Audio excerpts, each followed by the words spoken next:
మన మర్రి gold and diamonds లో no GST is back. కేవలం 1% to 11% వరకు మాత్రమే గల VA ఆపై నో జిఎస్టీ. ఈ ఆఫర్ జూన్ 6 నుండి 14 వరకు మాత్రమే.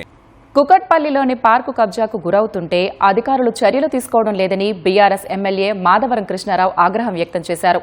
గోపాల్ నగర్లో కబ్జాకు గురైన పార్కు స్థలాన్ని పరిశీలించిన ఎమ్మెల్యే ప్రహరీ గోడను కూల్చివేసినా అధికారులు ఎందుకు స్పందించడం లేదన్నారు.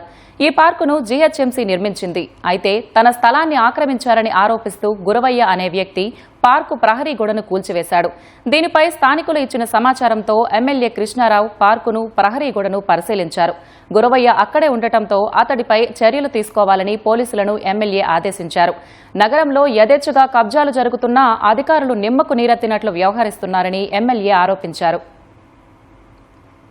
పెట్టాలని ప్రయత్నం చేసినా చాలా మంది వచ్చి దీని మీద దాడులు చేసినా కోర్టుకి వెళ్ళాం. అఫీషియల్ గా ఉన్నటువంటి జిహెచ్ఎంసీ పార్క్ అని నిర్ధారించిన తర్వాత ఇప్పుడు నిధులు శాంక్షన్ చేసి దీన్ని ఇనాగ్రేట్ చేసి ప్రజలకు అందుబాటులో తీసుకొచ్చాం. మున్సిపాలిటీ ప్రాపర్టీ వెలగొట్టినప్పుడు పోలీస్ సంబంధించినటువంటి వాళ్ళు ఎంత సీరియస్ యాక్షన్ తీసుకోవాలనేది పోలీసులు ఆలోచన చేసుకోవాలి. మున్సిపాలిటీ అధికారులకు పట్టింపు లేదు. ఇక కాంగ్రెస్ పార్టీ వాళ్ళకైతే అసలే పట్టింపు ఉండదు. ఎన్ని కబ్జాలు ఒక్కటి కాదు,